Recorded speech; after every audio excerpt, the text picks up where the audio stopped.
a retired homicide detective. I've interviewed thousands of people, from serial killers to ministers. Welcome to the interview room.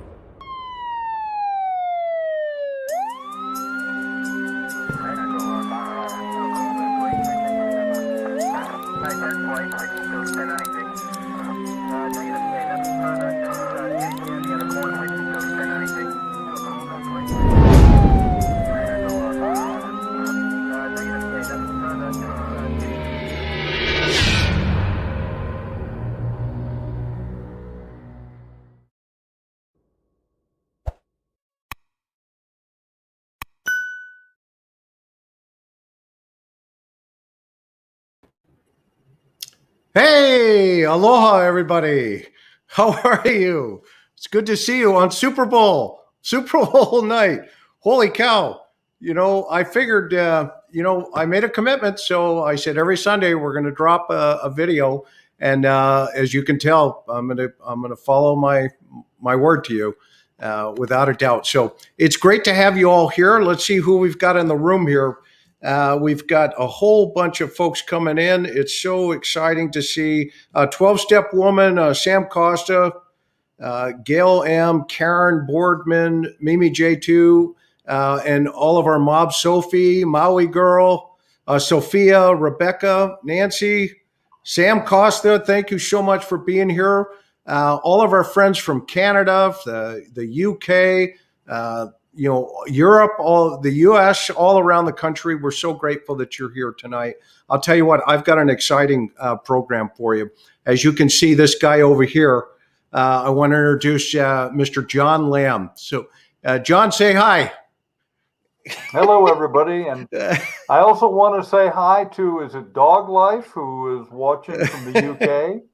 Yeah. Very special to me. I was stationed in the UK for a couple of years, a long time ago. Yeah. Let's just put Jimmy Carter was president. There you go. We've got Andrea Watkins, Margaret, Lois, Rebecca. I love some of these names, John. Look at it. Swedish Lena, and Muddy Bottom Adventures. Hey, Mike, how are you? It's great to see you here tonight. Cherish Benson, Lori. Hey, so let me tell you a little bit about John. So John and I go way back. We have known each other, since about 1982, right, John? 1982, yes. Yep. Mary Kay, thank you so much. So excited myself to have John here. We really appreciate that donation. I'm very grateful for that. So John's career started in 1979. He was with the Riverside County Sheriff's Department, and from there, he did a whole bunch of stuff, and I'm going to let him talk about that here in a couple of minutes. But 1982, he transferred to our agency, and ultimately, became, we ran patrol together. Then ultimately became the supervisor, sergeant in homicide, and just a variety of other things. But he's also an accomplished author. He's written how many books, John? How many have you written? I've written 7 books. 7 have been published, and I want to make clear it's not like 7 like I published them in my garage or their ebooks. These were actual books as we understand them. They were published by a division of Penguin, and one of them was hardcover from a smaller press, and they are murder mysteries, but not quite, I think, what people expected from me. They tend to be more cozy. However, the police procedural element is real. So 7 books. Yep, 7 books. And we're going to talk about some of those. And John is a amazing human being. And I think you're going to find this a fascinating show tonight. So here's going to be our lineup. John is not only a former homicide guy, but as you can tell, he's also a mystery writer.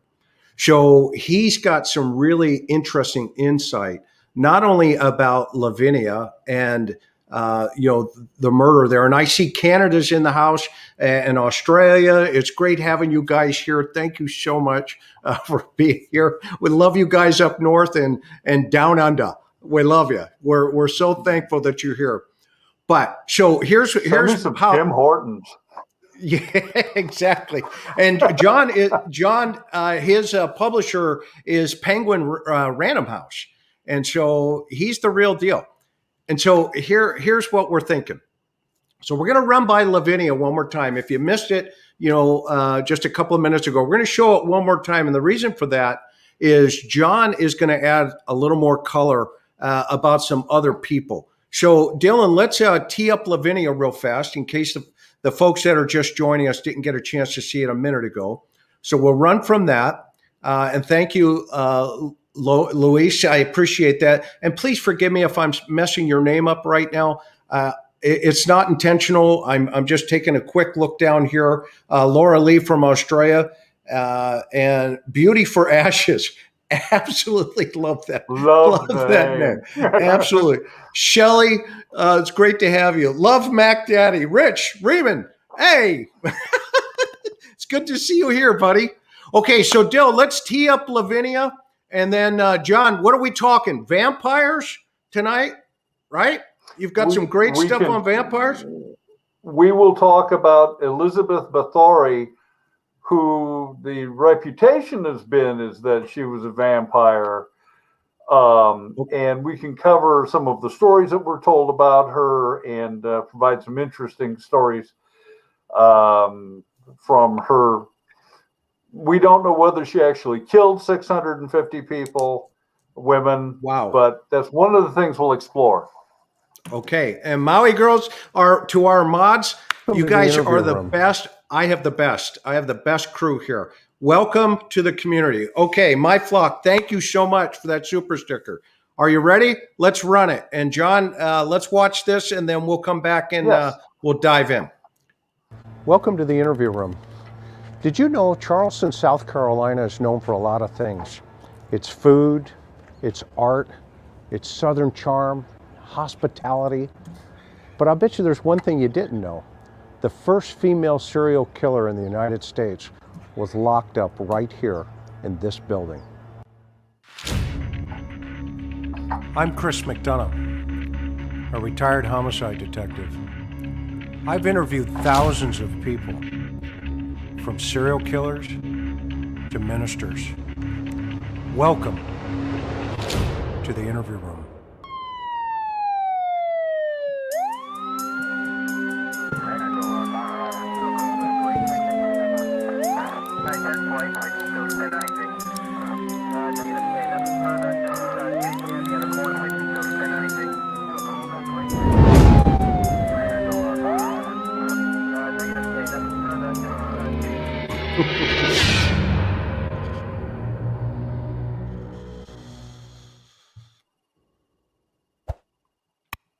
I love this part.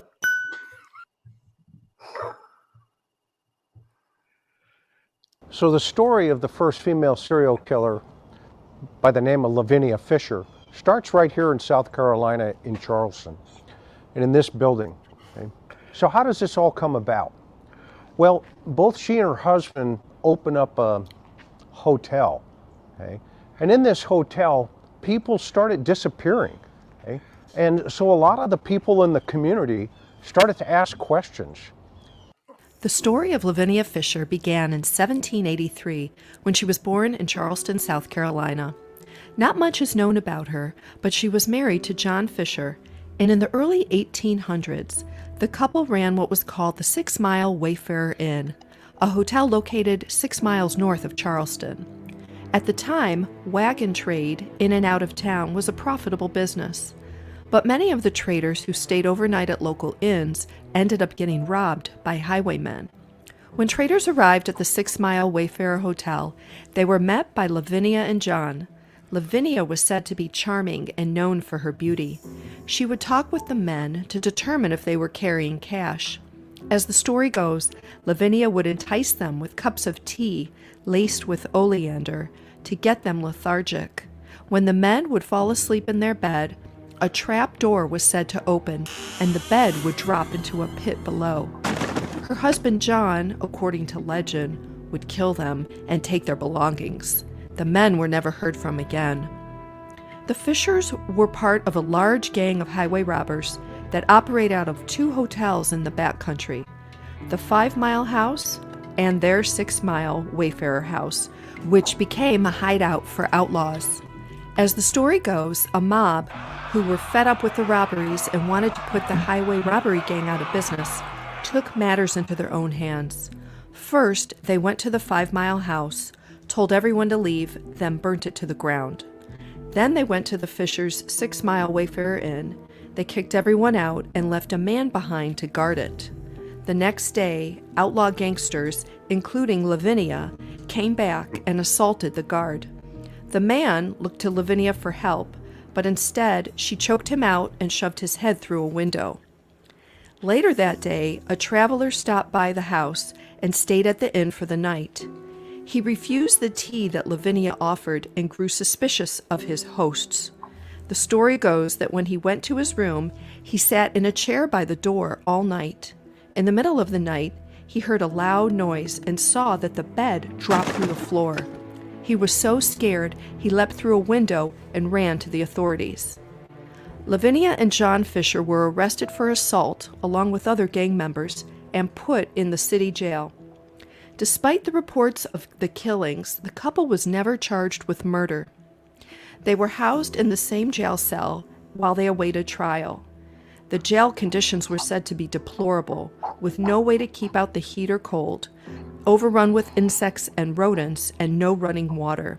Filth was everywhere. Beatings, whippings, and assaults were common.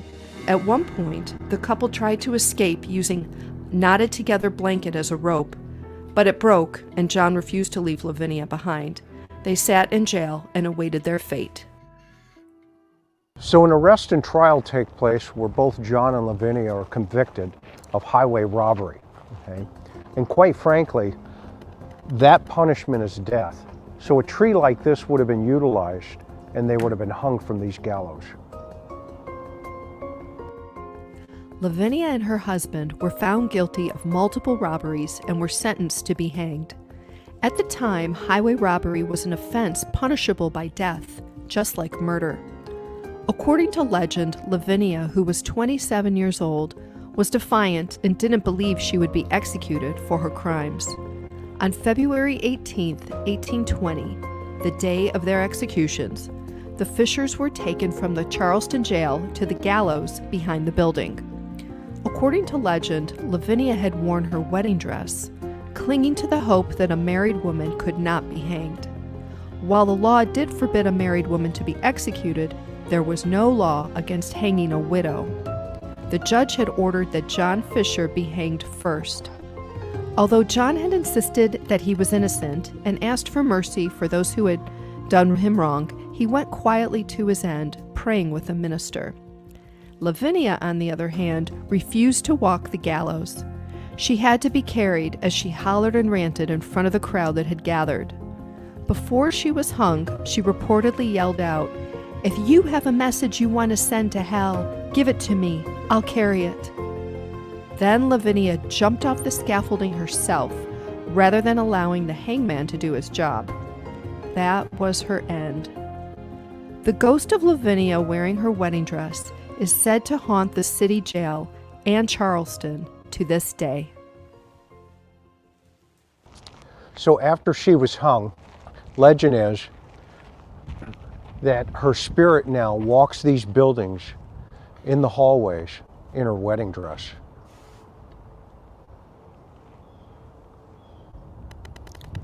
So that's the story of Lavinia Fisher, the first female serial killer. We're grateful that you're here with us and coming along on this journey.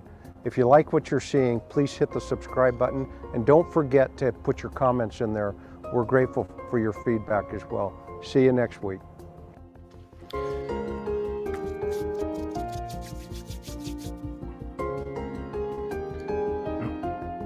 That's Rainbow Row in Charleston. Is there? Yep.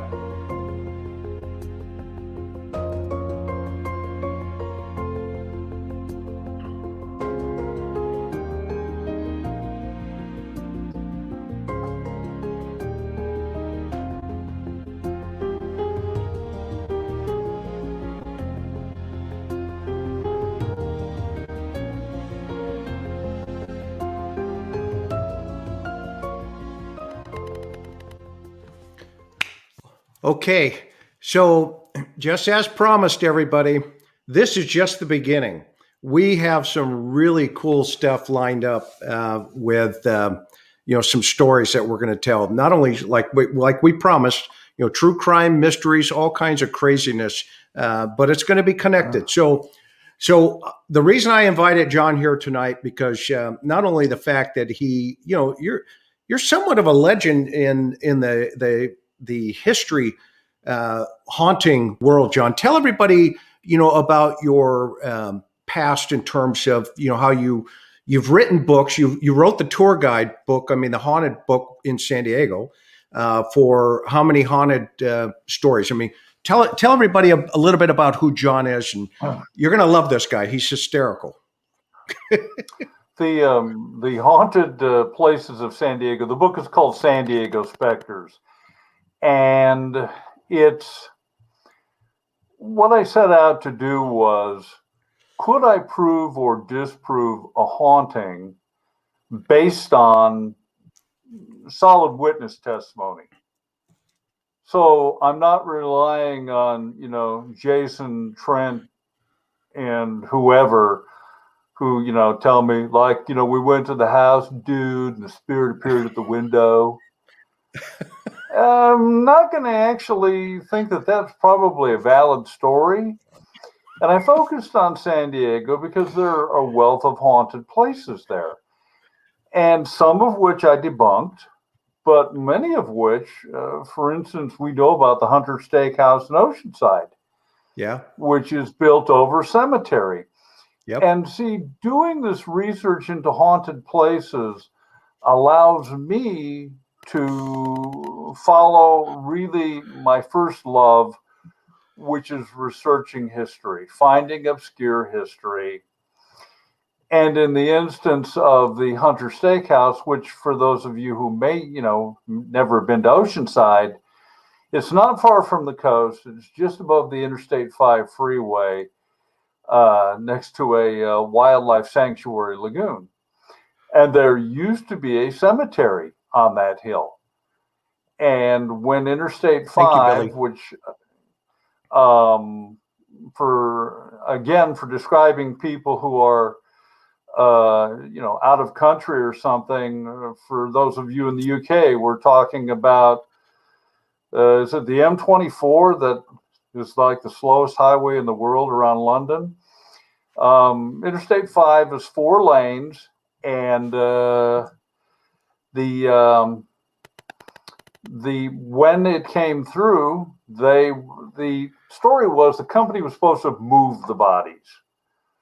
Reality is they didn't, and the Oceanside Historical Society has documents on file from workers and who said, yeah, we just reburied the bodies, many of which are underneath the current restaurant now. Yeah, it's still there. When I went, the restaurant is still there, and yep. I can't imagine that the haunting stopped by itself. Yep. And thank you for the correction on that, the M25.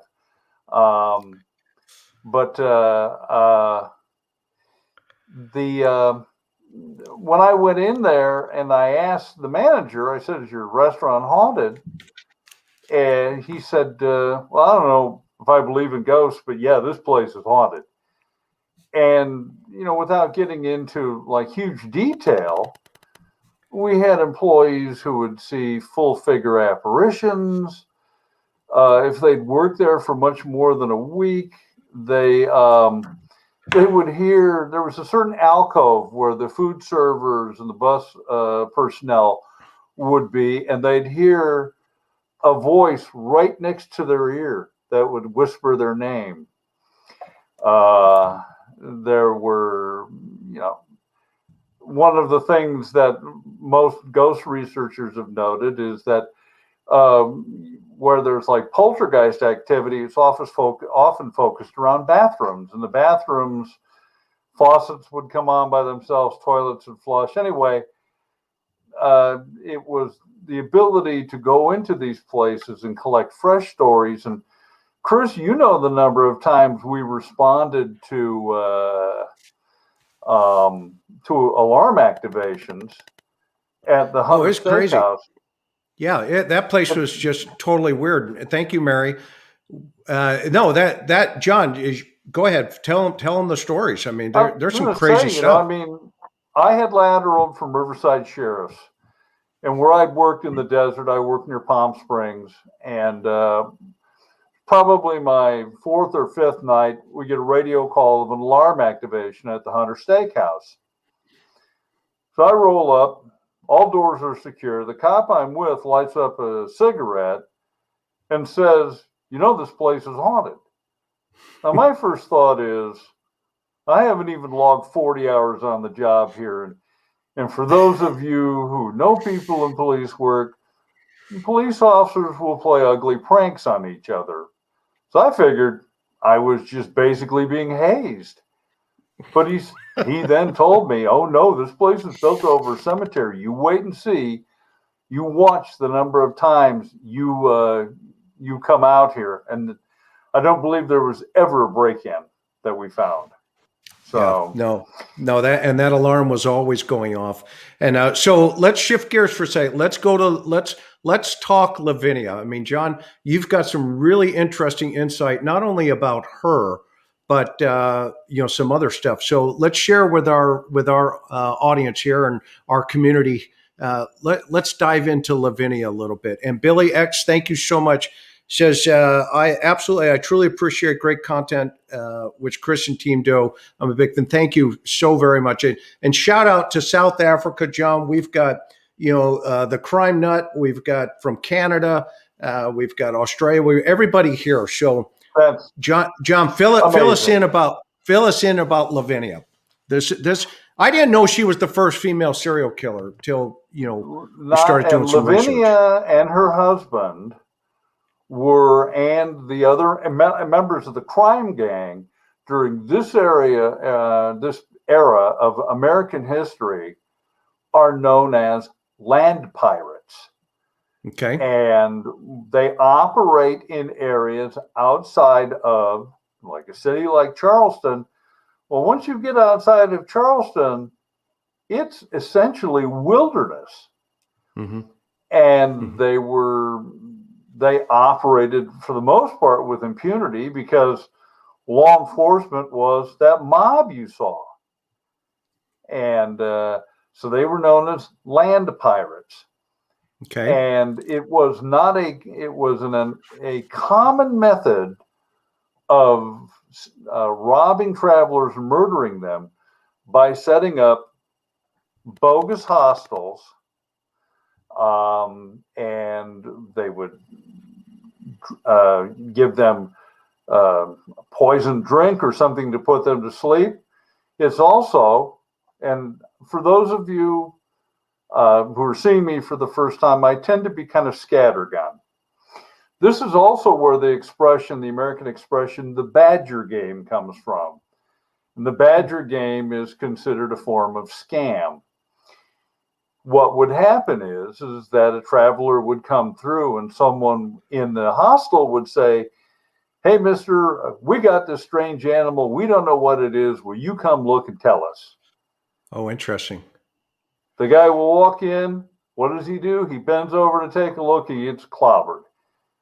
And that it became known as the badger game.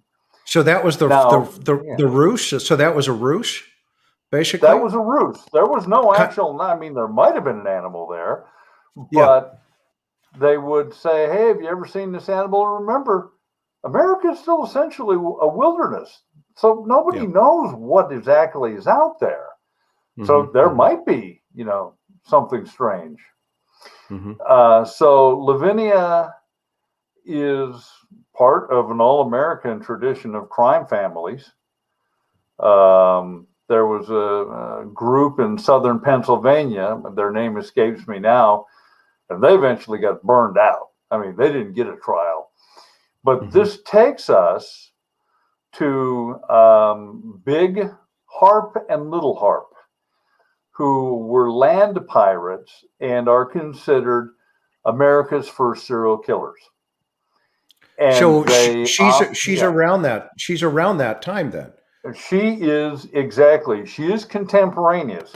So what are we seeing here? Are we seeing something that is changing American society, that's making the killing more acceptable? Is it that we're seeing a breakdown in the ability of government to respond to this? Certainly, as far as the harps are concerned, they operate on a trail known as the Natchez Trace, which Right. runs from Nashville to Natchez, Mississippi. Yeah, and And we've got at the some very we've got best, some Nashville yeah, people in here tonight. And shout out to Nashville and shout out to retired Nashville, RN. I hope you're feeling better. Go ahead. I'm sorry, I, John. I didn't mean to interrupt. I that's just want to okay. acknowledge. Yep. Go ahead. And I'm glad you're doing that. Yep. They were murderers. They were robbers. They would steal slaves and resell them. But if they thought there was a possibility that they were going to be caught by a posse, why, then they'd give them to the local sheriff, or they'd just kill them. I Oh, mean, these interesting. guys were, utter sociopaths. Now, Big Harp, when they caught him, they cut his head off with a butcher knife and wedged his head in like a tree along the trace as a warning. Now, I don't know what kind of warning that, we're talking outside, but you're likely not going to be able to recognize him as Big Heart before long. Little Heart vanished. It's presumed he died. So we're seeing America's first female serial killer operating. Thank you. But we're also seeing America's first male serial killers operating. Interesting. But there's going to be a caveat with that. Well, we don't know. Yeah, no. So that's an interesting thought process, right? Because you just wonder if modern serial killers, kind of went back into history and started to maybe, study a little bit and see, what other folks were doing and kind of built from there. I mean, the roost thing, the badger thing, what did Ted wear? Ted used to wear that cast, remember? And he'd whack them on the head and get them in the Volkswagen and, arrest from there. So, so keep going. So we've got land pirates, we've got male serial killers, but Lavinia was kind of a one-off, right? I mean, she's just kind of really coming across. Go ahead. We don't really see any similar cases to Lavinia. And certainly from her behavior at her execution tells me that she was the stronger of the pair. Yeah. I would like to think that if Lavinia had gotten out of the jail, I'm thinking that probably she wouldn't have said, well, I'm not going to run because my husband didn't get out. Look at Stephanie. Look at this comment here. I just realized I have two Lavinia Fishers in my family history from around 1800. Wonder if they are related. Stephanie, if they are, let us know. Make sure you know. Yeah, let us know. That'd be fascinating. With the caveat, Stephanie, that I won't be taking any tea from you. Oh, so John, so Lavinia, right? I mean, how many times have we've seen that, right? Where they're just so arrogant right to the very end. So 12-Step Woman has a question. Was it arsenic utilized back then, if you know, John? Back in around this time? I do not know if arsenic, I would think that probably the most common poison that would have been the nightshade, which digitalis, which would stop someone's heart. But that'd be pure speculation on my part. But so why'd they call it the nightshade? That's the first I've ever heard of that. Why'd they call it the nightshade, if you know? I have no idea. See, yeah. I mean, you want me to vamp? Wolfsbane. Wolfsbane will kill you. And really? So yes, if you get it, if you get it in a strong enough concentration, yes, it Interesting. will. But with these, and it's also possible that she may have just liquored them up. Yep. You know, I mean, let's remember, we're 5 and 6 miles outside of Charleston. Unless Lavinia has shown some ability to work with botanicals, Yep. she's probably going to use whatever's going to come handy. Yep. So, but yeah, they and to be bold up until the end, yeah, that's someone who believes. I think she truly thought she was going to get off. So Yeah. I had to kind of laugh with, well, we can't execute a wife, but we can execute a widow.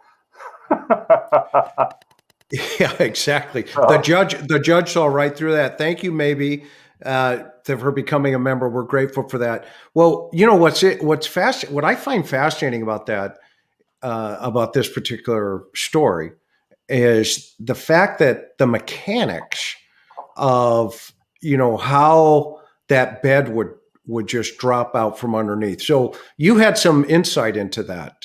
Tell us a little bit about the history of how that could have been. Of strange beds, yeah. I guess one of the things that I wonder about with this story is they're describing a device that, I mean, if you and I sat down, now admittedly, neither of us are Mr. Tool Time. Yeah. But even now, how would you design a bed that would collapse into a pit? My next question would be, what's the water table there? How deep can a pit be?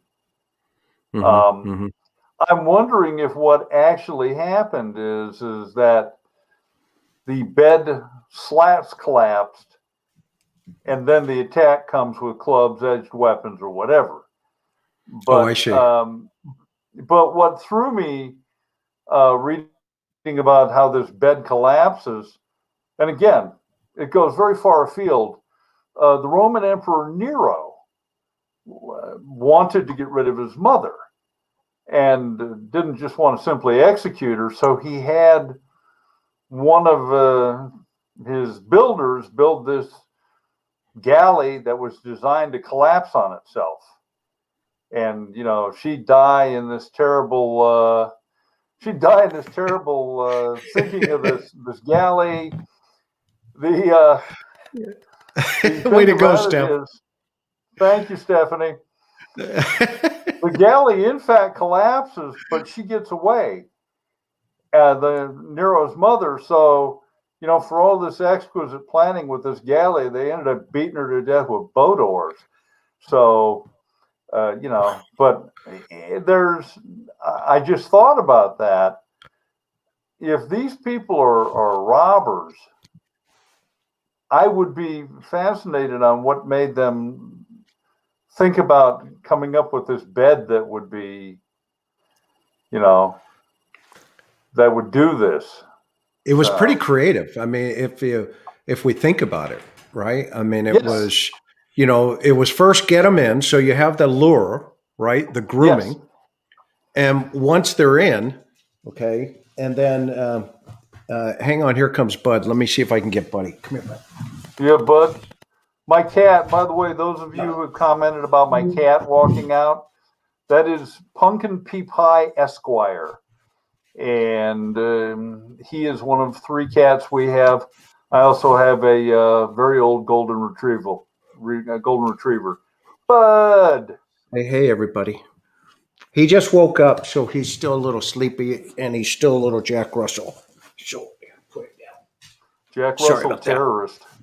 Oh, he's hysterical. Absolutely love him. Can't wait to get him, you know, in the Airstream, just going 150 miles an hour. So he says hi. And John, how many cats you have? You have cats and dogs. You have 4 golden retrievers, and how many cats? Well, that's an old thing. The Goldies have mostly died. We have one Goldie left. He's 14. Still thinks he's a puppy. It Thank you, snowed Darcy. here this morning, and he was out running around in the snow as I was shoveling it.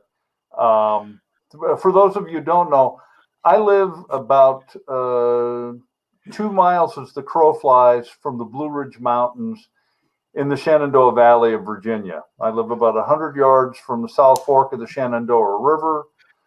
I live in a greeting card, and we get enough of the we get enough snow that it's nice, but it's not like Ice Station Zebra. But I need to be able to clear the driveway just in case I need to go out any place, because I am in the sticks. Yeah, you are. You live right by the river. I've been to your place Yes, you have. It's definitely beautiful country. And Sophie, yes, thank you so much. He is the RCA dog. Sophie H said that Buddy looks like the RCA Yes. dog. Okay, so we've got the mechanics of the bed collapsing. We've got the story. They buy a hotel. Okay, how convenient was that, right, John? Okay, so it makes sense. It does. It did. It made a lot of sense. It did. So let's shift for a second. You told me something about Hungary and some stories over there, if I remember right. Is that correct? I did. Now I'm going to apologize in advance if we have anyone, because I'm about to mangle, I am certain, this Hungarian name. But Elizabeth Bathory. Now that's the anglicized version of it. I'm not even going to attempt to pretend that, do it in my my faux European voice. But she was a Hungarian noblewoman, and she lived from about 1560. I know she was executed in 1614, and she was accused of having killed up to 650 young women. Wow. And bathed in their blood. Oh, my. Yes. That's horrible. And yeah, it is horrible, but when you begin to do some additional research into this, questions come up. Now, nobody doubts that they found bodies there, because they did. Mm-hmm. Because when the civil authorities finally came in, they did find mutilated bodies. They found tortured bodies. But the stories of occult behavior and satanic rituals, the story was that she bathed in blood because she was attempting to maintain eternal beauty. Now, those stories don't begin to appear until like 110 years after she's dead. And they appear in a book written by a Jesuit priest. The entire focus of the book is to say that she was an evil monster. Yet none of the documents that survive show any of the occult elements. Mm-hmm. Reality is, she was convicted, but she wasn't executed. She was a member of Hungarian royalty. And the thing that, one of the other things that comes into play is this also. This is right during the height of the witch mania in Europe. Like, they had a witness, and the witness says, "Oh yeah, I saw her. She was killing all sorts of women, and yeah, she killed 650 of them." And well, this was an era when torture was considered a perfectly acceptable method to get to the truth. So I'm guessing if I pull a 17 or 18-year-old handmaiden in, and I show her the rack and the heated iron bars and everything, I'm guessing that probably she's going to remember whatever it is that the Royal Hungarian, interrogators want to know. Yep. There's also an element to this. She may have murdered those people, those women. But what sort of element also played in this is that she is a woman operating a duchy, operating an area of government in a period dominated by men on the European continent.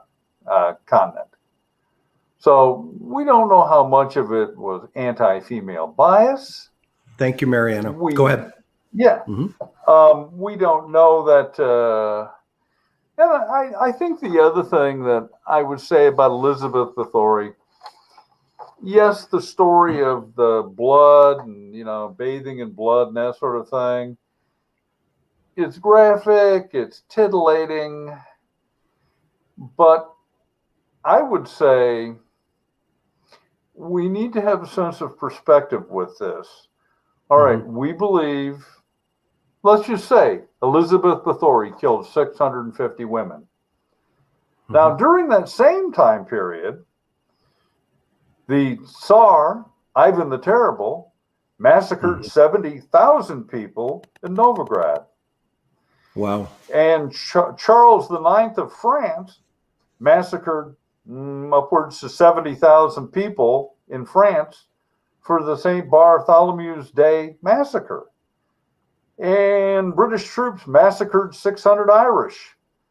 And Spanish colonists massacred 25,000 Chinese immigrants in the Philippines. So I don't think we would argue that, What a crazy time in our world history. I mean, obviously it's, bizarre, I know this is all historic and it's documented, but, today to think back, to think about it and really put it out there. Right. So let's take a deep breath for a second and see what we've got here. Dylan, let's put up John's books for a moment, shall we? We put the slide up there with John's books. So if you're just coming in with us, a couple of things. First of all, we're grateful that you're here, and our guest tonight is John J. Lamb. He's an author. He's a former homicide investigator, and these are his books. He's your publisher is Penguin, right, John? My publisher for the final 5 books were Penguin. San Diego Spectres was published by Small House in San Diego, Sunbelt. They're still around. Echoes of the Lost Order was published by 5 Star, and they're all available on Amazon. And Dylan, can you put his link in the chat, please, so everybody, if they're interested. And so, John, you have so many. I think pieces of your personality that I've always been fascinated with, not only as a friend, but the fact that you think outside of the box. How did all your years of law enforcement, how did that prepare you when in your writing, in your second career, in your writing career? What can you share with the audience about how you kind of evolved into that? If we have any writers out there, I can tell them this.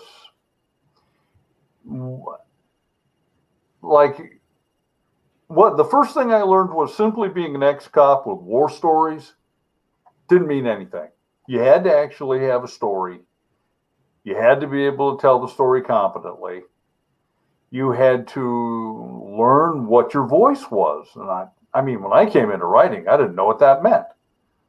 I just figured, I was going to write a book and hit the big time, which of course that didn't happen.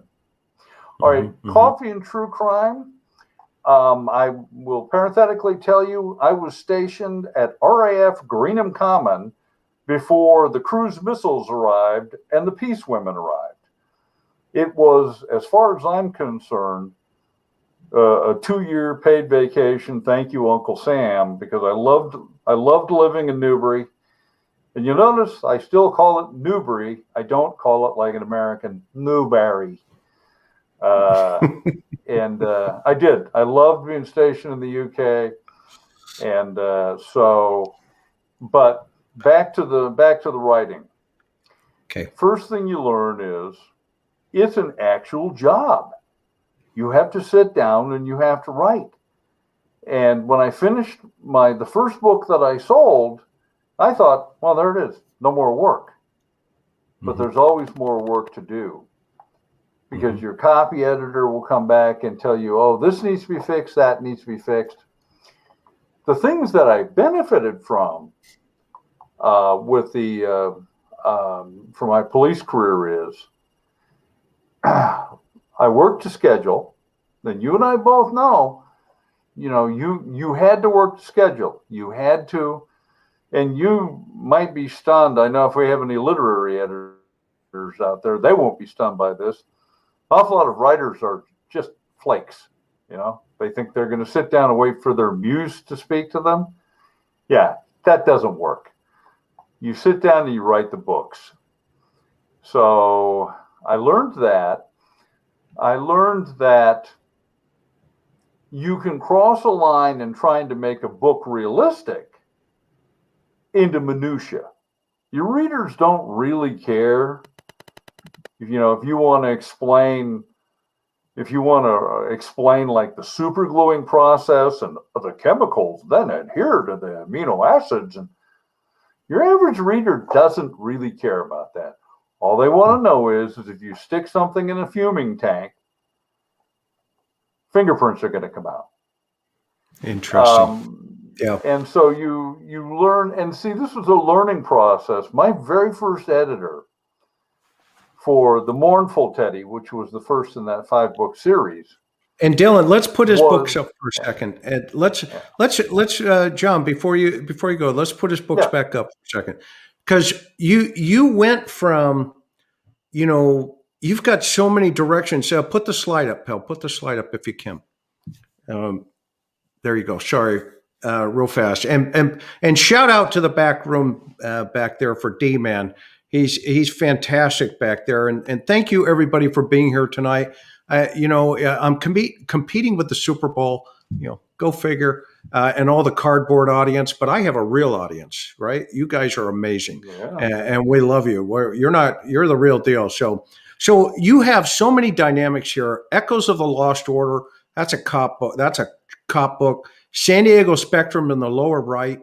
That's a haunted mysteries. And then you've got all of these teddy bear series. They're kind of murder mystery / teddy bear series, right? So, tell us how your creativity just kind of blasted off into these different stories. Well, I can tell you, San Diego Specters was when I still lived in San Diego, and I was interested in learning about some of these supposed haunted places. Betty, yes, the teddy bear series are for adults. We'll jump to those in a second. Echoes of the Lost Order was actually inspired by an event at the 1998 Gettysburg reenactment. I was a Civil War reenactor for a number of years with a Union Army unit, and the 98 reenactment pulled like 25,000 reenactors, some of whom were from Europe, and a European reenactor saw a Colt 36 caliber revolver and asked if he could pick it up, and he did. He pulled the trigger, and what do you know? The unloaded gun was, and he shot another reenactor in the throat. And it was the guy lived, but it was one of these eureka moments, like what a perfect place for murder on a Civil War reenactment battlefield. Interesting. Thousands of guys blazing away each other with blanks. So Echoes of the Lost Order was, I set that in a small town on the Potomac River, a town that actually was a finalist for chief of police back in the 1990s, Colonial Beach. And when that publisher didn't opt to go on with that series, what I did was moved on. My literary agent took a proposal to Berkeley, and what the teddy bear books are a blending of cozy mysteries. 12-Step Woman, the artist illustrator, I used to know his name, but he was a staff artist at Berkeley.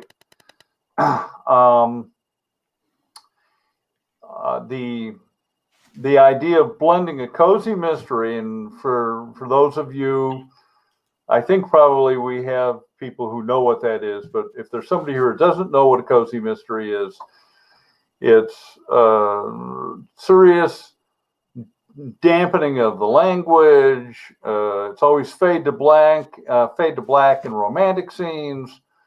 Nothing graphic.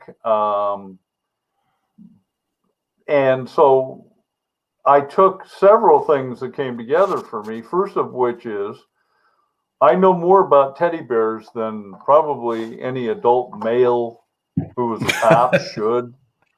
I mean, I have damaged my street cred. My wife and I collect teddy bears. In fact, if you look behind me, if we go to the picture, when we get done with these books, there's a teddy bear on the table behind me. You can see him right to the immediate left of the screen. It's a teddy bear wearing a Union Army uniform with a drum. And so we collect teddy bears, and so I thought, what would be more fun than to blend a police procedural with a cop who is, and I had to, the character, I had him from San Francisco police. Not my first choice, but you're working with an editor who says, let's make this a place that most readers are going to recognize as a major department. And my very first editor for The Mournful Teddy was the woman who had acquired Peyton Place. That's how long she had been in the game. Wow. So wow. And I'll tell you, there's something else you'll learn. These people are professionals, and apparently your average author is like, can't you understand I'm a genius? Not a word can be changed, or no, I won't do anything. These people sell books for a living. You'd have to be smoking crack if you didn't listen to them. Right. So, right. So I put that proposal together, and Brad Lyon is the character's name. And really, truly, people now go, oh, Lion, Lamb. I really didn't. It wasn't until later on that I realized that I had used a different name. And Brad is married to Ashley Lyon, who was originally from the Shenandoah Valley. And when he's medically retired from San Francisco police, they moved to a little town where she grew up on the banks of the South Fork of the Shenandoah River. And interesting. And then we have, like, the first book is connected with a teddy bear that when it went on auction in like 2003, sold for $156,000. Wow. I mean, as you know, Chris, we've seen people killed for a taco. A taco. Yeah. On a bad day. Exactly. Yeah. Or my other favorite one was the $2.98 pot metal crucifix that ended up with somebody else getting killed. So I wrote these books, and he is learning the world of teddy bears, and they solve the mysteries together because she brings an entirely different skill set.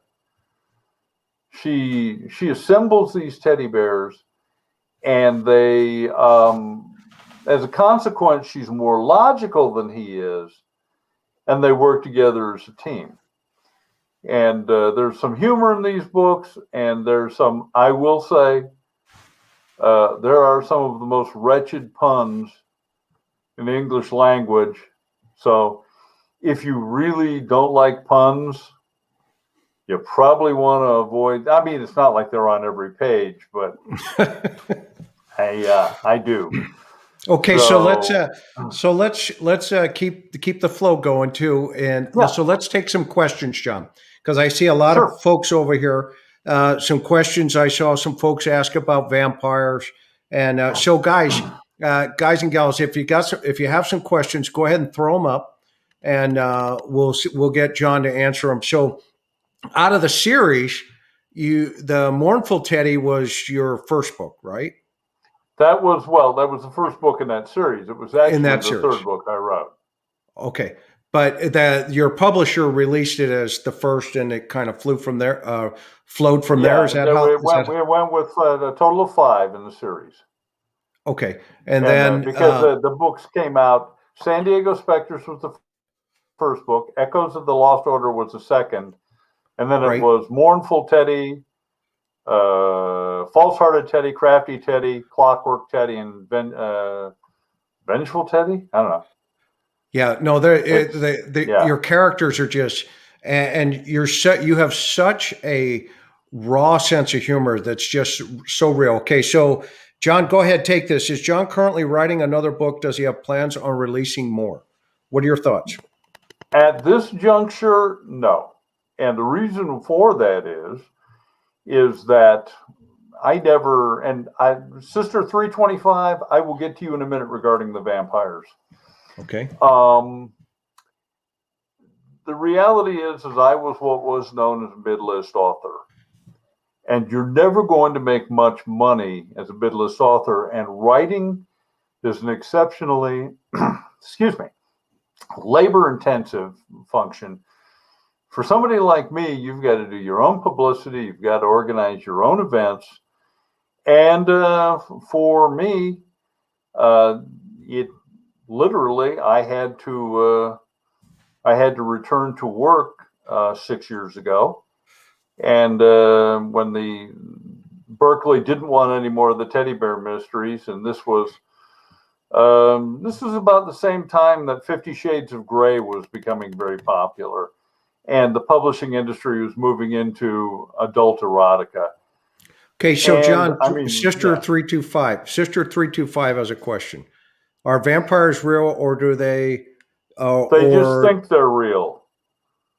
They just think they're real. There's a technical name for what they suffer from. It's called nuts. The Joy Catcher, have you lived in the cities or visit the cities in your book?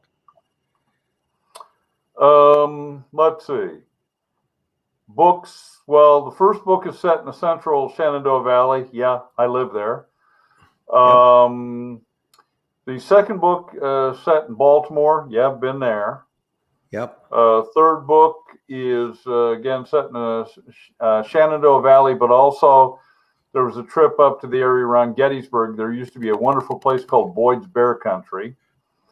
And I was there. And then the fourth book took place in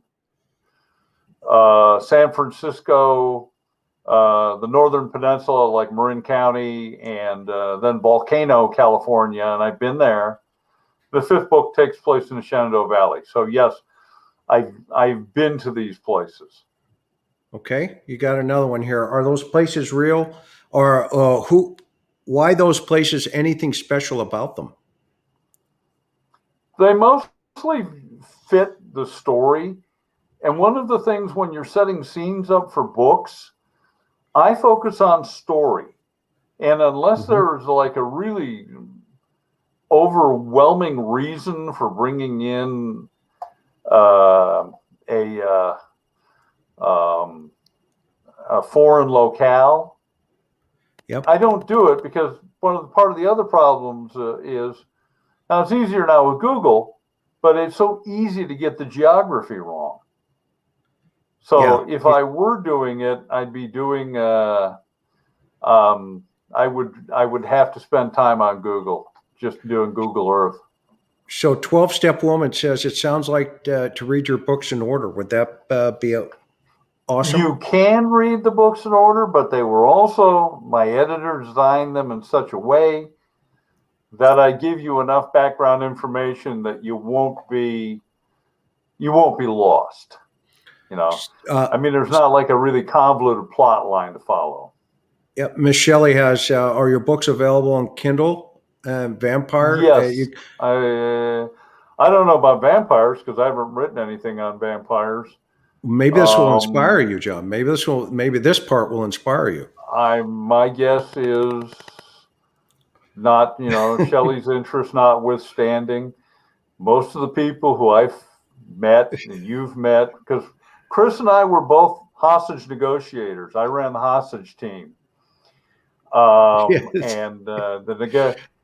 And really, we don't deal. I mean, we've done hostage jobs, but the bulk of the people we dealt with, had crazy they hadn't used. And you would deal with these people who thought they were supernatural. And so I guess that's part of it. John, give us your best pun. What do you got, bud? I'll give you the first pun in the Mournful Teddy. Hit it. Which is Brad Lyon is out. The Shenandoah River's up. There's body floating in the river, snagged on a tree branch. His dog has seen it and alerted him to it. And when his wife comes out and says, "Who is he?" He says, "I'm guessing Bob." And Ashley says, "Bob? How do you know?" Because he's bobbing. Now and for anybody who's known anything about, I mean, that's a standard cop pun. Yep. Yeah. Yeah. Floaters. Yeah. And Mimi J2, I'm messing with you. It's Dillan. She asked, "How do you spell Dylan?" We love you. Thank you so much. Wendy asked, John, when writing, did it help you to look out the window of the scenery around you for some of your inspiration? That's a great question.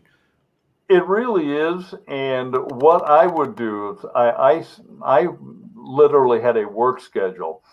And the day began, and at that point when I was writing this, we still had 4 golden retrievers. So I'd take them out for a walk on a dirt road that paralleled the South Fork of the Shenandoah. And I look to my left and there's Shenandoah National Park. I look to my right, there's Massanutten Mountain. And you just can't help but suck this beauty in. And so, yes, Wendy, that is just the scenery alone. As I said earlier, I live in a greeting card, and I'm aware of it. I'm very lucky. Now, you're still in the game too, John. I mean, when you're not writing, you actually run and you work for a police department. We don't have to name them, but you're still in the game where you run all their evidence facilities and that type of stuff, right? I do. I run I'm the evidence custodian. Yep. And are you allowed to? Can you mention the agency? You feel free to give them a shout out. I don't see a problem. I work at the Harrisonburg Police Department. Yep. And I work in the evidence room, and I enjoy working at a police station. I mean, I first went into a police station in 1974 as an Air Force security policeman. Yeah. We're 2021 now, and I still enjoy it. So, yeah. You've been doing this forever. And so let's talk vampires and cop stories. Okay. You and I have had some pretty interesting stuff. In fact, you're on the cover of Police Magazine back in the day. I don't think I have that. I don't know if Dylan, do we have that in the back room back there? I don't know if I sent that over to you or not. My bad if I did. But so John and I were on the hostage negotiations team, and I guess we could go for days, right, John? I mean, and talking. How about this? Leave a teaser for next time. Okay, hit us. What do you got? Okay. Radio call to the Mission San Luis Rey. Mm-hmm. Subject getting romantic with the statue of the Blessed Virgin Mary. Okay, yeah, this is a family show, so let's not go too Yeah, far. no, I'm not going to go. I'm not going to go any further. The only thing I'll add is 150 Japanese tourists. Yes, that's right. That's right. With cameras. With cameras. Oh my goodness. That's hysterical. Hysterical. Yeah, so yeah, so I mean, tell him about the butcher. Tell him about the butcher from the Oh, the butcher. Yeah, yeah. We had we were called out to a murder scene in South Oceanside. And what had happened was the highway patrol had come out to the house looking to find the registered owner of a vehicle that had been stopped at the old Border Patrol checkpoint, which was north of Oceanside, just before you got to Orange County, and he'd been arrested for DUI. Now, I don't mean to sound like judgmental about John and Ponch. For those of you from other countries or who are too young to remember, John and Ponch were a pair of CHP motorcycle officers on the show CHP. I mean, they just got in contact. They didn't write many tickets, but they got felonies all the time. Yeah. Well, unfortunately, this guy's covered in blood, got a bloody knife in the car, blood on the side of the car. And at no point does it occur to them, you might want to ask, hey, where'd the bloody knife come from? How'd the knife get bloody? As the one guy told me, well, sir, our primary enforcement function is DUI. Yeah, but you got a bloody knife in the car. I mean, this is, come on, this is a chip in. Anyway, one of the officers goes, knocks on the door, doesn't get an answer. One of the neighbors says, there was a scuffle in there earlier this afternoon. I think the police need to come out. And so our officers come out and they do the unthinkable. They look in the window next to the front door and find the victim sprawled on the floor right next to the front door. He's been stabbed 17 times and his throat has been opened from ear to ear, right down to the vertebrae, almost decapitated. Yeah, it's a mess. It is. It's a mess. So we go out, we go to the scene, and this fellow had been in contact with our vice officers in the past and had a reputation, through a rather unsavory reputation in the neighborhood. And so we've got this guy in custody for DUI. We go out to the again, give you some orientation. In San Diego County, there are like 6 jails. North San Diego County Jails in Vista. So we go out to the Vista Detention Facility and we sit down with this guy. And, he's telling me, well, I don't really remember. I go, pal, you were driving this guy's car. You got blood all over you. I got your clothing here. I got the bloody knife. And he goes, well, I can explain the blood. I said, well, yeah, do that. He said, well, I'm a butcher. I said, oh, don't I know? I saw your handiwork at about 2:00 this morning. And so he just looks at me at that point. And so I basically, the interview went on for a while and he was alluding to what happened. And I offered him door 1 and door number 2. Because I said, you look old enough to remember Let's Make a Deal. And he goes, yeah, Monty Hall, loved him. I said, me too. I said, so here's door number 1. I said, you're this poor guy, down on your luck. Thank you, just Gary. from New Jersey. And yes, indeed. Thank you, Gary. And I can't, you don't have any meals. This guy pulls up and, you think he's being a good, kind person. He takes you to his house, feeds you, You have a couple of drinks, it's on an empty stomach, and then he attacks you. And when he attacks you, you go into panic. The knife goes on full automatic. You stab him a bunch of times. And then in your panic, you cut his throat, and then you run out and take his car because you're just in a panic. So somebody asked me. Yeah. No, so somebody asked me a while ago. As you know, John, you've known me forever, right? Since what, 82. And 82. Have I always been an optimist? I mean, pretty much. I mean, absolutely. Insufferably so. Well, and somebody asked me recently. I mean, the one thing that with all the things that we've seen, I think let's frame up what Southern California was like back in the time when we were there. I mean, let me give our audience a little understanding of where our where we worked, and give them some context. Yeah, so San Diego County is about 32 miles from the tip of the border, San Ysidro, to the tip of Oceanside, and it borders. Oceanside is 44 square miles. It borders Camp Pendleton. So we had 50,000 Marines up there. Yeah, there's an old picture of me and Irk the Jerk. There you go. And then, by the way, Sandra, that was St. Nicholas.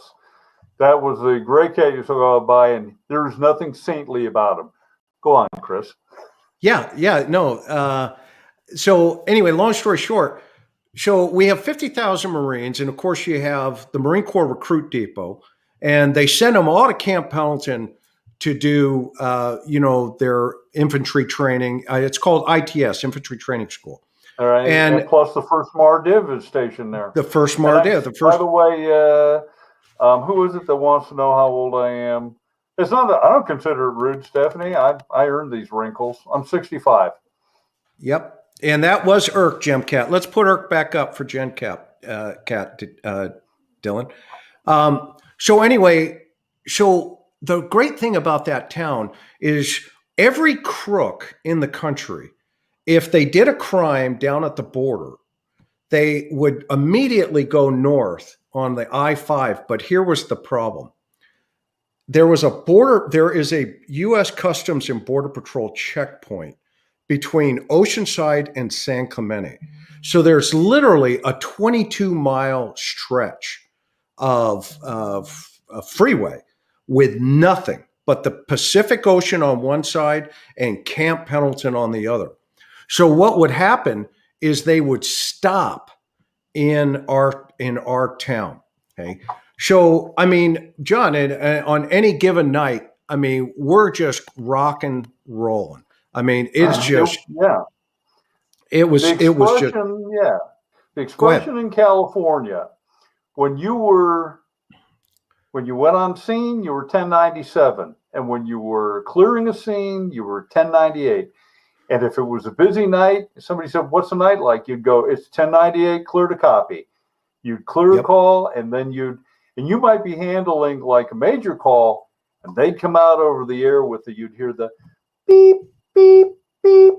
Any in the vicinity, Arm 211 just occurred, Shell Station, 6th and North Hill. Yeah, shootings. It was everything, all the time. It was like the most. Yeah, it was shocking. I had come from near Palm Springs, and it wasn't dead there. Yep. But I mean, it was so much fun. Most of the nights I felt like I should have been paying them to be out there, because it was like what you dreamed cop work was going to be like. Yeah, it was just rock and roll 24/7, and we had everything, because you had all the Marines out on the weekends. It's like any other military town. You had all of the Navy guys coming up from San Diego to get into it with the Marines. And then, of course, they're all training out there at Camp Pendleton. So any given night, you were probably rock and rolling, 15, 30, 40 fights. I mean, just consistently. Oh, yeah. And you would go in. Yeah. Yep. I would say this, Chris. The other thing is that we had some very unsophisticated young men there. And Yes. they made, I don't want to make it appear that the Marines were the primary troublemakers. They Yeah. made they were superb victims, because you get, you get PFC Schmuckatelli from Cornstalk, Nebraska, Yep. and he's never seen this. So, I mean, I guess in Cornstalk, you can put your paycheck in your pocket and go downtown. Yep. But it and it was. And Lisa Black, thank you for becoming a member tonight. We're grateful, and thank you for that donation. Very, very much appreciative. Yeah. So in San Diego, what a lot of people don't know, and I'm going to let a little secret out here, cop secret. So, the workers, the bees, we used to call them bees. Okay, and I worked Vice 84 to 86 in the special enforcement section, and I guess I had that. I would wear the wire all the time. There I was on the beach team back in the day, and we can take that down. Dude.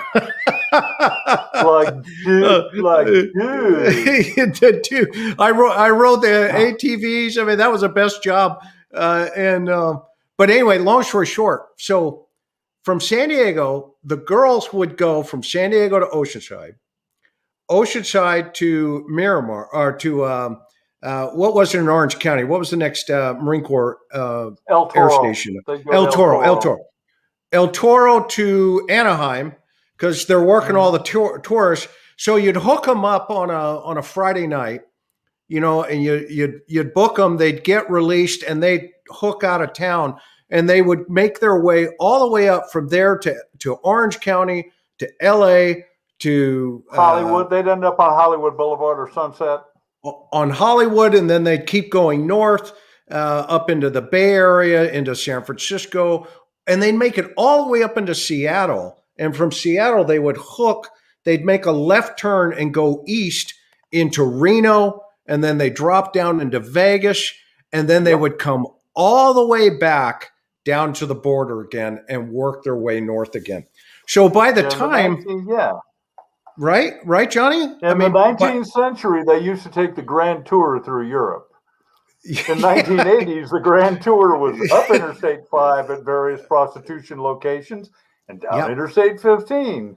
Yeah, exactly. And so then we had everything. And what a great career. I mean, because LAPD would push them south, and then they would just show up. I don't know if you remember that night down on, South Coast, where, there were shots fired, and LAPD had dropped 2 helicopters down and threw the guy in, and then take off. And then the watch commander you may have been the watch commander that night, got a ring that, anyway, I got the call, 3 King, shots fired. And I show up, and there's one guy from LAPD standing there. And I'm like, what's going on, dude? He goes, we capped the guy, but we, he's not dead. We threw him in the helicopter. We got him out of here quickly. I'm like, you're kidding, right? He goes, no. I said, where is he? He says, we took him. We got him out of here. He's at the trauma center. Yeah. I said, holy cow. Also, they did that all the time. Also in the early 80s in Leucadia. Yeah, hook him and book him. There you go, Nashville. Yeah, go ahead. Exactly. San Diego Sheriff's roll up, call shots fired, issue item 1 each dead guy in the hotel room. And the story is there's a business card from some LAPD lieutenant in the room that says, hey, we shot this guy. If you want to talk to the officers there at Parker Center. Yeah, I mean, exactly. Dealing with LAPD, I was working the night that Paul Verna's. You remember Paul Verna, the LA motor officer? I was working that night. I was in SES at that time. I was with Herring on the surveillance when they took him down.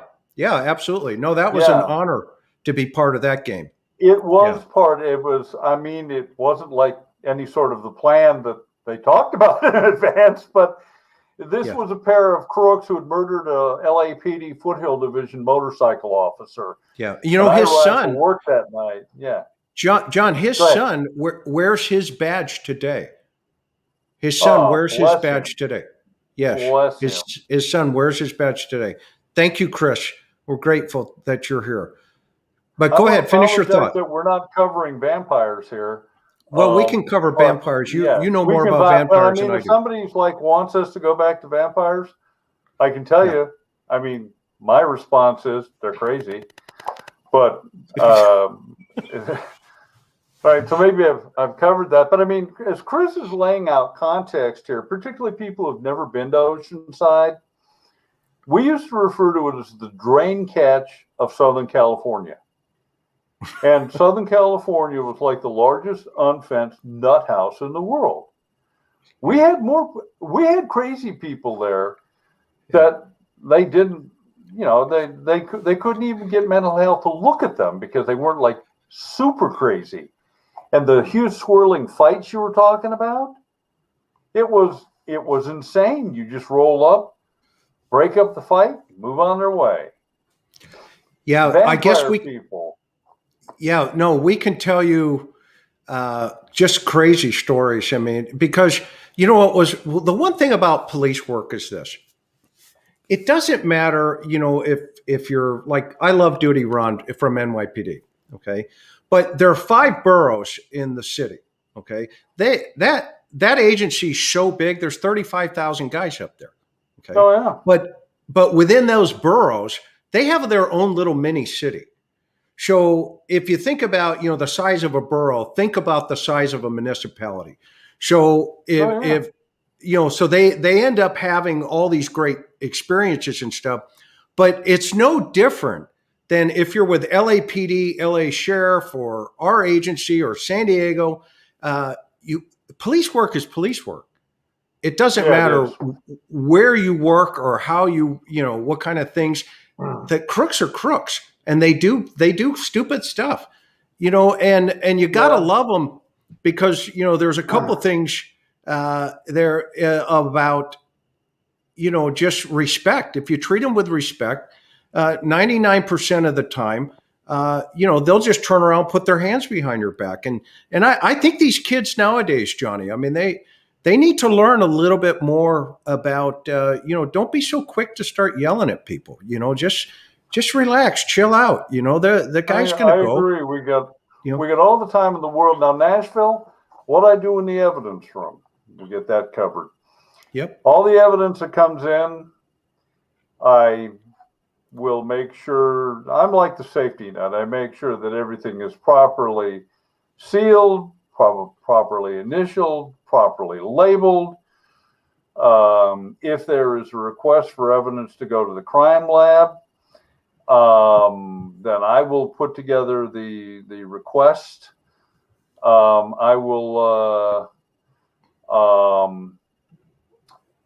We will store the stuff. If we've got firearms, I will conduct ATF traces on them. I will transport stuff to the crime lab. About 3 times a year, I take about 800 or 900 pounds of trash to an incinerator in Hampton and burn it, drugs and that sort of thing.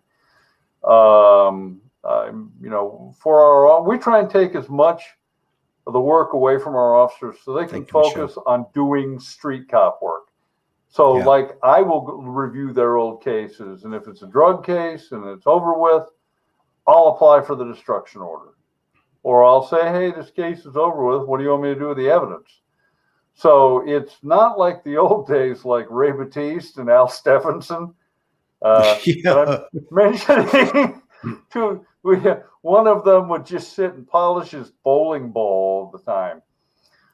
I have a co-worker, and we work all the time. And we recently received state accreditation, and one of the areas that they made specific note of, they said that over the past decade, they had never seen an evidence room managed so perfectly as our evidence room was. So I was proud of that.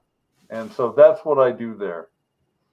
Yeah, no, it's, and your service is very well respected, John. I mean, you've influenced a lot of people's lives. I mean, you solved a lot a lot of crimes, and I know I can't count how many families probably you have been grateful for your service and what you've done. And that's the one thing I love about we've got nurses, we've got doctors, we've got lawyers, we've got cops, firefighters, and civil service folks, dispatchers.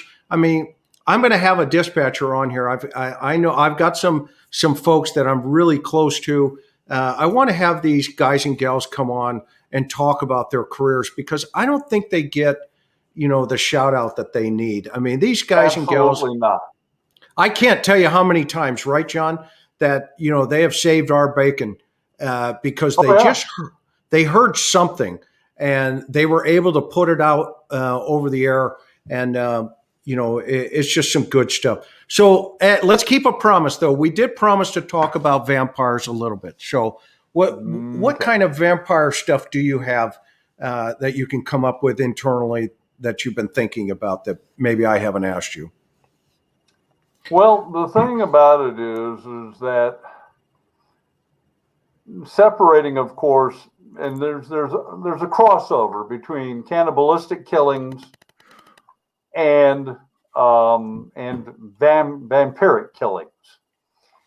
And the cannibal will often drink blood also, but is not motivated by the same whatever psychosis that the person who thinks that they're a vampire is.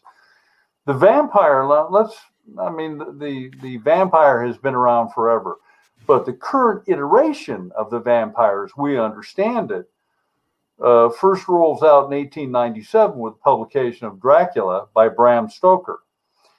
And that book, for that period, is an erotic novel. It is full of, men being at the mercy of women, and right. So there's family a psychosexual element to it. Family show.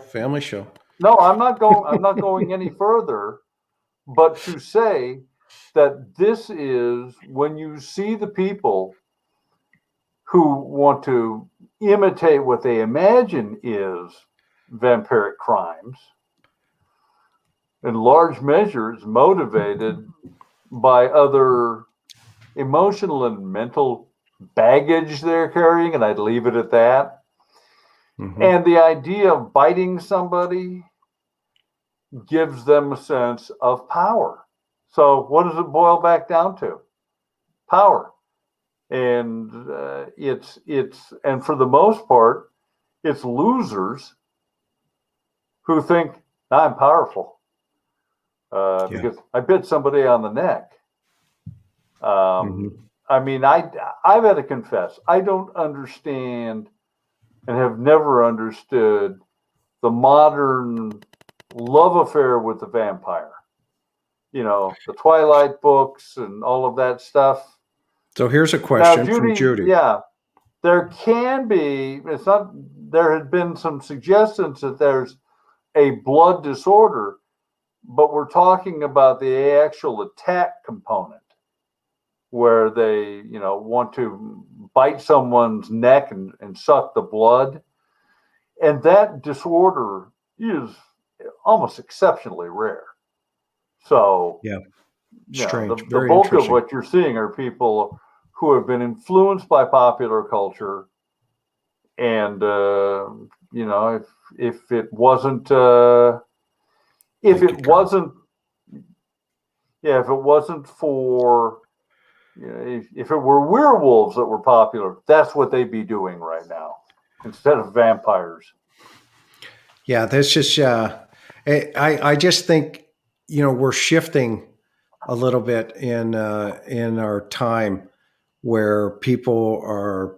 The one thing I love about our family here, when I say our community here and what we're starting to build here on the interview room, is guys like you, John, who are just absolutely fascinating. And, we're all adults here, no question about it. But at the same time, we can all weigh in when it's necessary. And, we're going to have some really great, crazy stuff that we're covering. A shout out to, Airstream of DFW. I mean, we pick it up in a couple of, probably about a week or so. And John, I don't know if I shared with you, but, Karen and I are going to come lower your property value up there. And, we're going to. Oh boy, the white trash is arriving. Absolutely. I'll be parking it in your, that there's an RV, Clark. That there's an RV. You're shanty Irish, man. Yeah. And I'll tell you what, that's something, shanty Irish. You aren't lace curtain Irish. Hey, I'm getting now, a robe. How do I know that expression? Hey, for our community, I'm going to get a robe. I'm going to put the hat on. Okay. And I'm going to, I'm going to empty it in your sewer. Okay. Just for you, I'm coming up there. And by the way, as we go on the road, I'm hoping, at some point we're in a geographic region, we'll let our family, our community know here. And maybe we can, say hi to a bunch of our friends and stuff. So we've got a lot of things happening, and yeah, this is a dream come true. Exactly, Sandra. Exactly. I'm loving it though. I'm absolutely loving it. I was fortunate, as a kid, where the Aloha spirit came from. My dad was in the Marine Corps, as you know. So we lived in Kaneohe in Hawaii. Clark, Lisa, way to go. Yeah, there's an RV, Clark.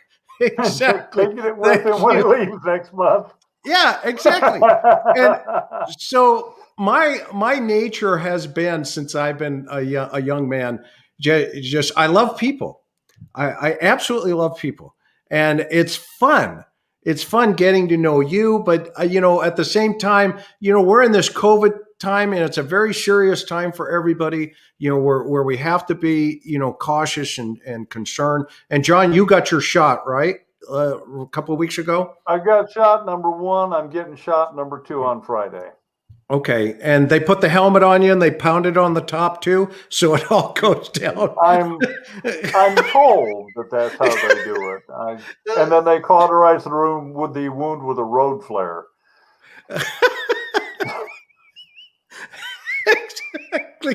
Exactly. But so we've got, we're going to go pick up, we don't know what to call it yet. So you guys got to put it down in the comments later on, or put it in the chat. What do you think we should, I guess you're supposed to name your Airstream, and I don't know what to call it, but I will tell you this. We got the very first, actually it's the second one in the country. It's got an office in the back of it. And that's where we're going to be streaming these, our shows and putting them together in lives. But here's the cool thing. We're going to go around the country. We're going to go around the country, John. And, we're going to tell some really great stories. I mean, we're going to cover, you name it. Not only are we going to cover real true crime as it's happening, but I think, John, you would attest. I mean, we're going to come at it from a direction that nobody else has come at it. There's so much history of crime that's overlooked that people, I think, would find fascinating. And it also provides a sense of perspective that there's always been an element of crime in this country. Yeah. It wasn't like Little House on the Prairie. Yeah. Yeah. I love this one right here. Candy says, call it Clark. That's a keeper. That's a keeper. Hell, Ohana. Yeah. Hey, Maui girl. That's a good one. Ohana means house, home, family. That's very nice. Very nice. Yeah. So, we lived in Kaneohe and in Kailua, and I went to school out in town there in St. Anthony School in Kailua. My brother went to Kailua High School, and anyway, so that's just before we'd moved to California, John. That's how we ended up. My dad retired out of Camp Pendleton, so that's how. So hey, I like that one right there. Hail Ohana, and we've got Clark. So I think what I'll do is I'll give me a couple more of them, and we'll put a poll together, and we'll kind of figure out what we're going to name this thing. So John, what else is on your mind here? We're into an hour and 30 minutes, and kind of the command vehicle. Stephanie, love it. These are good. They're coming in. These are good. Let's see here. Perfect.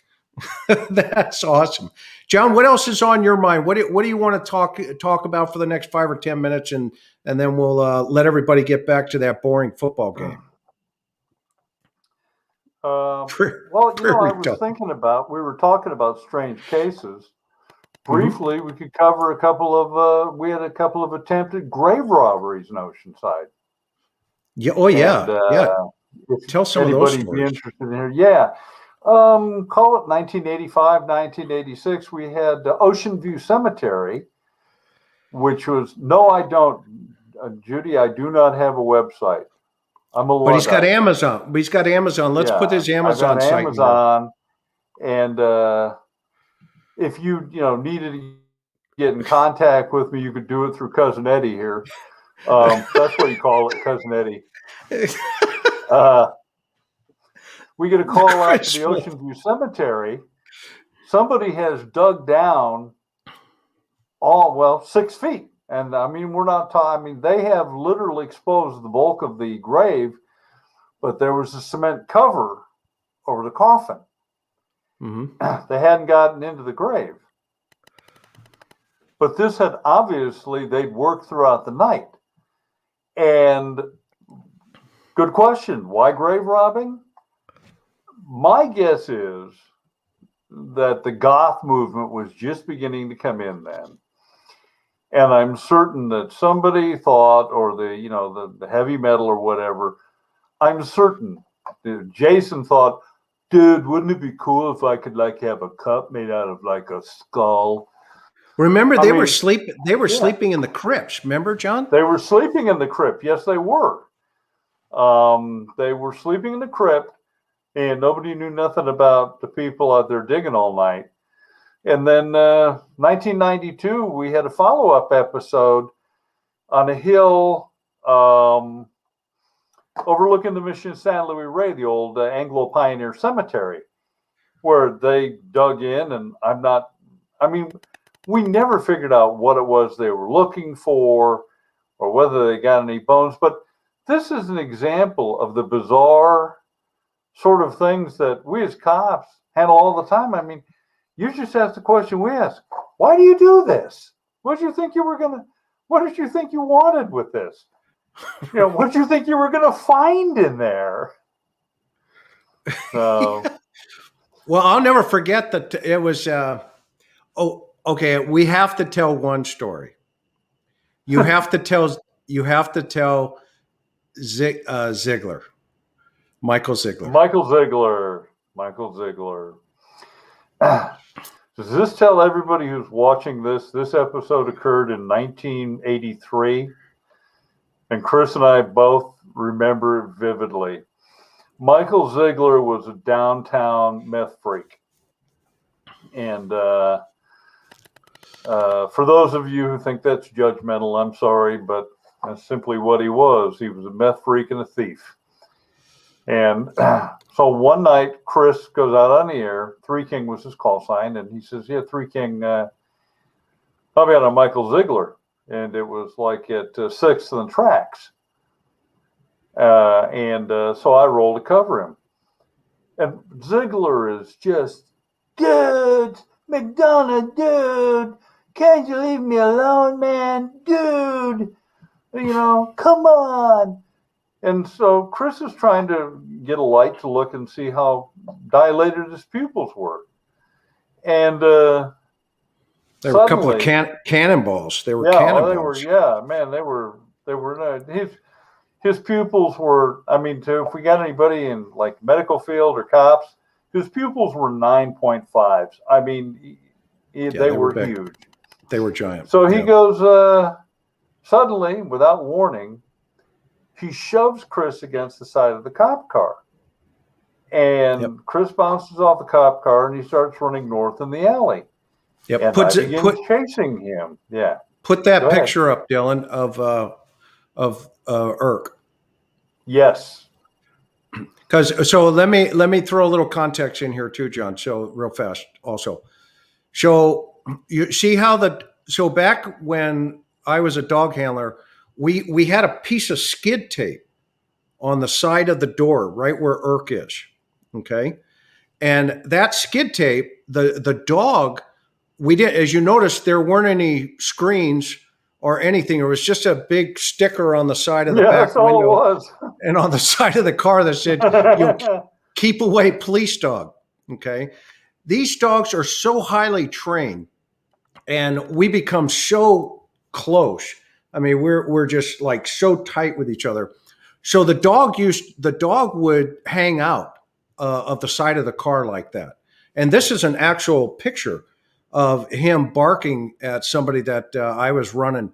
I was running a warrant check on him. But anyway, so he's hanging out the window like this. And go ahead, John. So the guy Ziegler hits me, right? Yeah, he hit you. By the way, Chris, that's one of our old Dodge Diplomat police cars. Yeah, it was. That was 710. Which were great. That was Unit 710.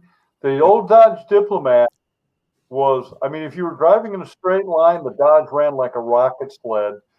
Turns made things a little bit more iffy. Anyway, Ziegler takes off run down the alley, and I'm chasing him. And I am passed by a streak of like brown and black, brindle. It's moving like at about half the speed of light. Goes right past me. We used to call Irk a fur coat. Yeah. And he hits Irk. Irk hits Ziegler in the back. Doesn't bite him the first time. He just hits him. And Ziegler becomes sort of, he spins around. He's kind of disoriented because I don't think really he was expecting to be hit that low and that quickly. So he gets spun around and then starts running again and runs full bore into a telephone pole. Yep. I mean, we are talking about something from a Warner Brothers cartoons from the 1940s. Yeah, he hit it. Yeah. He hit it. Remember, both arms go out on either side because he was looking back over at the dog. Now let's remind our audience that the guy attacked me and he hit me pretty good. Mm-hmm. And so the dog is just trained. Once I got attacked, the dog just reacts from training. And he came off that window, and John was chasing the guy, and Irk went right past John. We think, because remember, he never bit a cop. Irk never bit a cop ever. And I think it was the Sam Brown. Well, yeah. Well, I think it was the Sam Brown. I think he could smell the leather, and so he went right by you. He hit Ziegler. He hits the pole. Then what happened, Sean? Now, Irk hasn't begun biting him yet. No, not yet. Ziegler collects himself, tries to run again, and runs full bore now into a cinder block wall.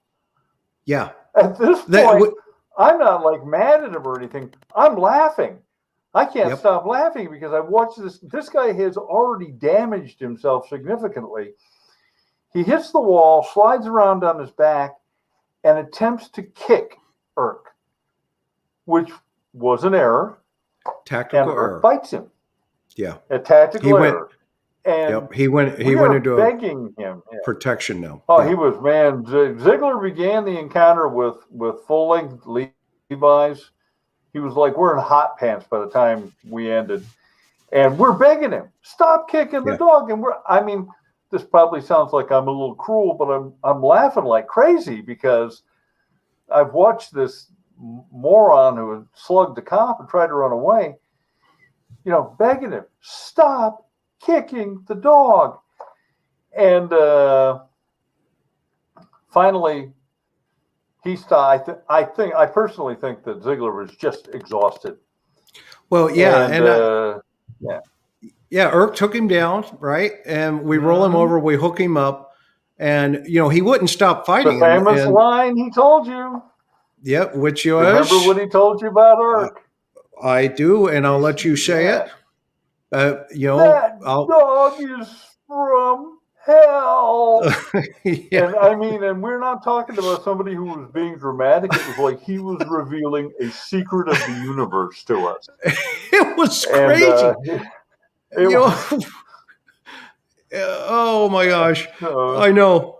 Well, we dusted him off, and got him all fixed up. He had a couple of bites, and of yeah. course, we hooked him up, and he just looks over and he says, "Man," and I looked at him. I said, "His name was Michael. Remember?" I was like, "Michael, Yeah, Michael what, Ziegler. what were you thinking?" It's like Yeah. this is a dog. Well, you just don't know what you're going what goes on out there on the street, and Irk was such a good dog. He was Oh, Schutzhund he was trained, great, man. He was and great. from our friends in Europe that know Schutzen, Germans. So he was Schutzen trained, and he had a nose that was he was a machine. He was an absolute machine. And, he caught really, really bad guys. I mean, I shared a post the other day about going into Jerry's military back in the day. Remember, Hmm. you know that with Paul Duffield, where he was capping rounds Yeah. at us, and Irk took him out, and that's another story, but another time. But these dogs are so amazing. I just absolutely have utmost respect for canine handlers, and those guys and gals that are handling these Oh, dogs, they're because amazing. they are amazing. But They may I save a lot. remind you, Chris, Yeah. of an instance where Irk was not working, yet you played the Irk card at San Luis Rey Elementary School? We had a burglary in progress, Remind me. and we get there. You don't remember this? I don't remember, but go We ahead. pulled up, and it was a burglary in progress, and we had two juveniles burglarizing the school, and we said, "Come on out, or or we're going to send the dog in." That's And right. your host begins going, "Woof, woof, woof." Yeah, that's right. So these guys I start to started run. barking. Yeah. Yeah, he starts He thought it was a barking. We dog. go, "I'll send the dog." They hit the pavement. We come up. They go, "Where's the dog?" "Oh, there's no dog here. We were lying to you." So, Yeah. They had I remember it now. I remember it now. Wow. the sheer volume of the stuff. It's great stuff. John, I love you.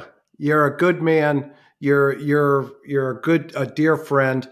It sounds like we beat the Super Bowl. Tampa Bay won here. Just for everybody, whatever the Yeah. score was, 31-9. So there you go. They couldn't beat us though, and No. I've had so much fun with you, Chris, and I've had so much fun with these questions. Some really, bright questions.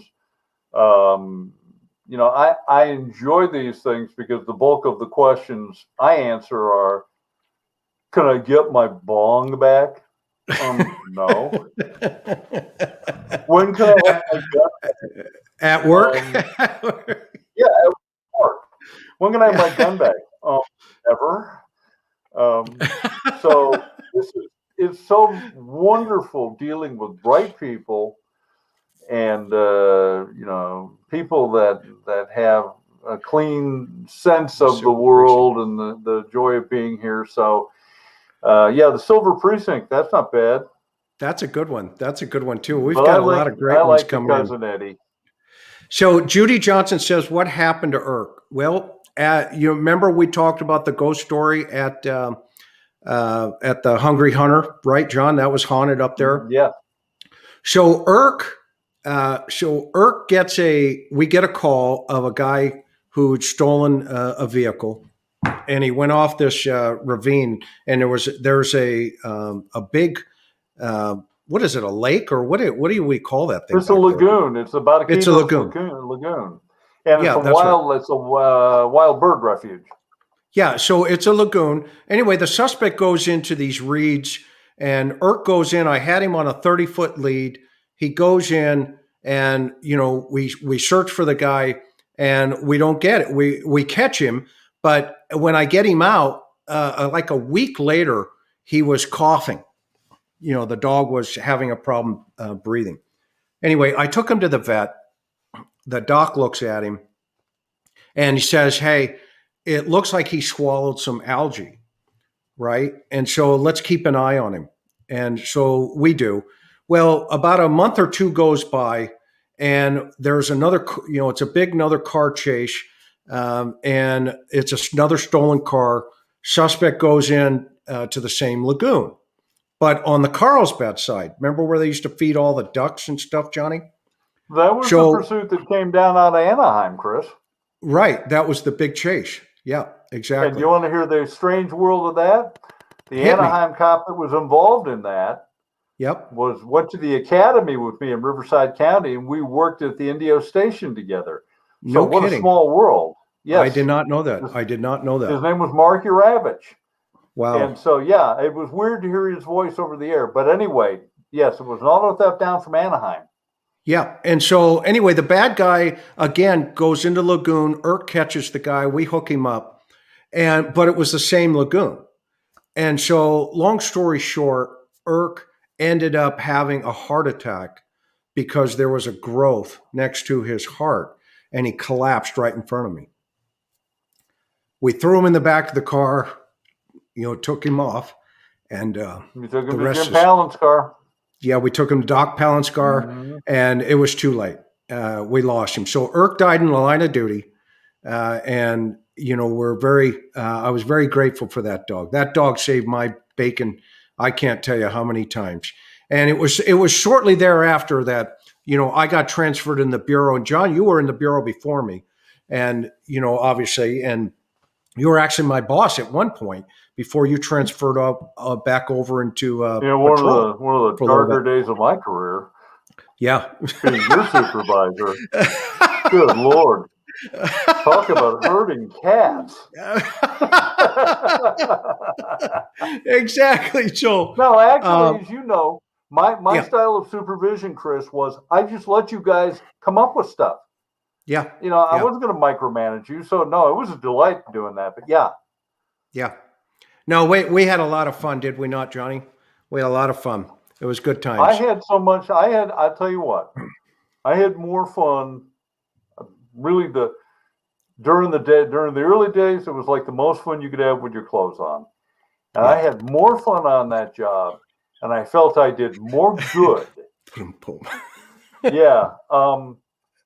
And to me, I look at it right now, and one of the great hazards of police work is that there can be people in the job who get all whiny, like, oh, well, it's so hard and life is so tough. Look, the way you face this stuff is with gallantry and humor.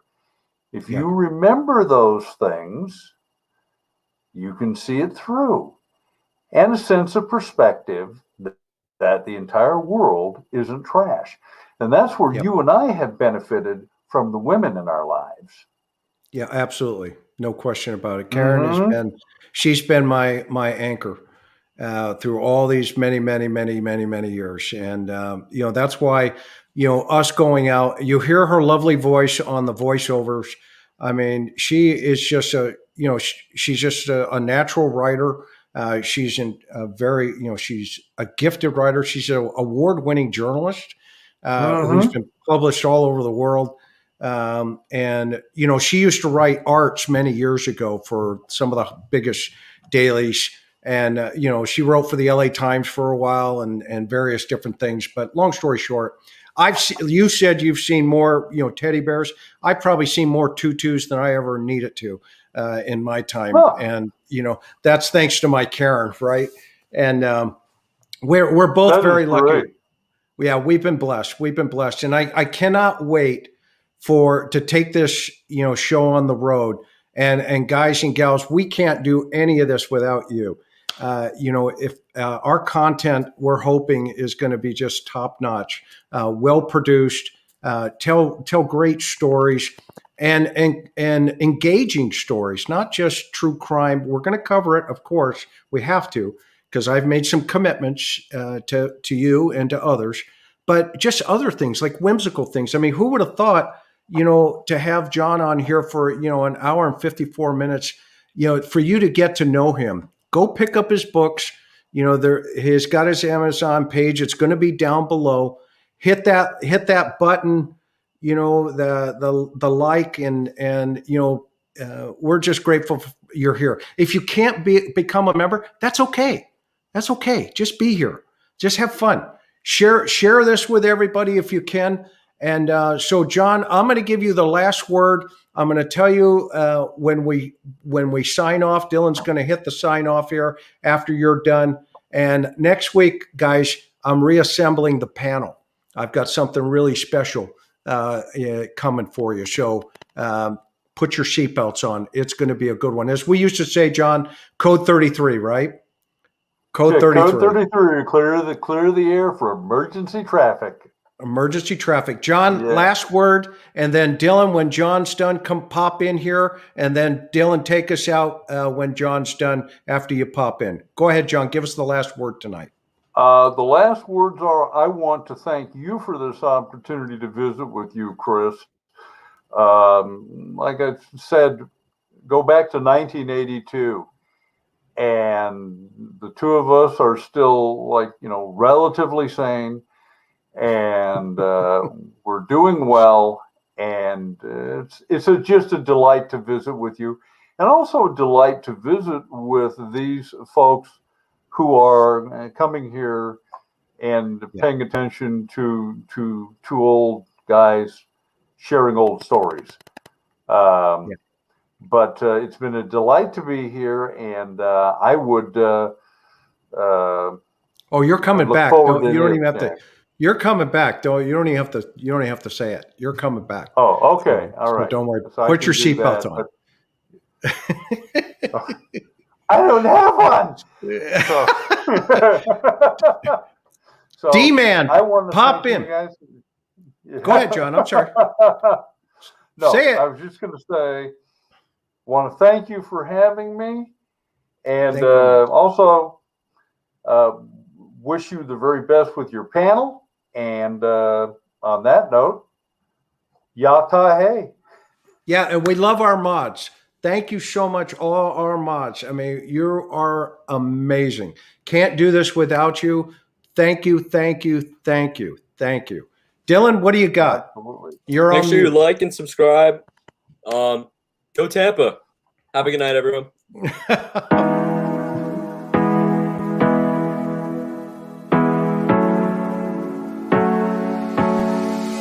Hard working every day, I'm stressed out 24/7, babe.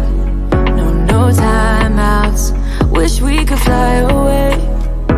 You and I go to our favorite place. Oh yeah, make special memories together. I'll be your company now and forever. I say we fly away, you and me, go to our favorite place. Feeling the sun on my face in a while.